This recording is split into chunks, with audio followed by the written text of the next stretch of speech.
Hoenarantsika tsy kelikely eto amin'ny pejy indray ity iran'ny firosolofinaina hoe MITONIA ity dia amin'ity vidéo androany ity dia ny intro fotsiny aloha no ianarantsika.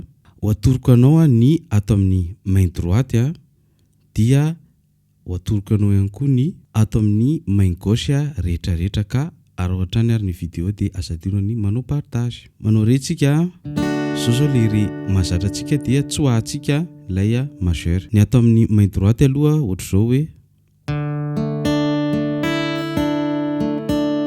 zany hoe 4 3 2 3 1 2 3 2 zay izy hoe zany hoe tsy mihetsika mihitsy zany le ato amin'ny main gauche fa eo fotsiny. Dia vita zay dia mivadika ato ity majeur le tsy niasa teo ity ato amin'ny 3e case 6e corde. Dia ny eo amin'ny main droite indray ohatra zao hoe zany hoe 6 4 dia 3 dia aveo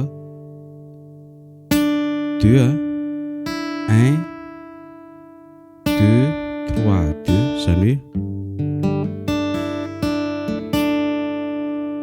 zany hoe le eo amin'ny main gauche atao manao améron eo amin'le 3e corde zany hoe vita zay dia manao re indray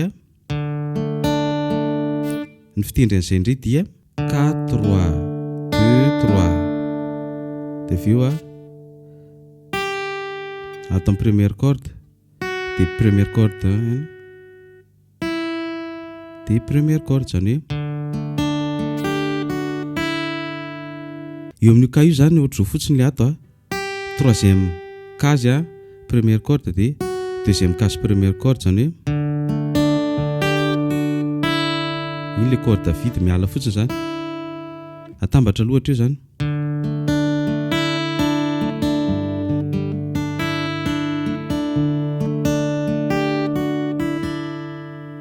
Dia mamarana eto amin'ny 3e case 2e corde ohatra zao zany.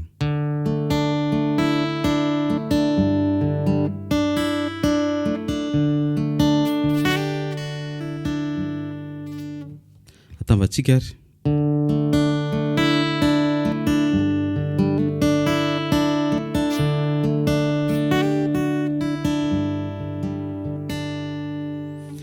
dia ohatr'izay aza adino ny manao partage manisy réaction mametraka commentaire amin'ity vidéo ity toy izay antsika indray ny manaraka. Misaotra tompo.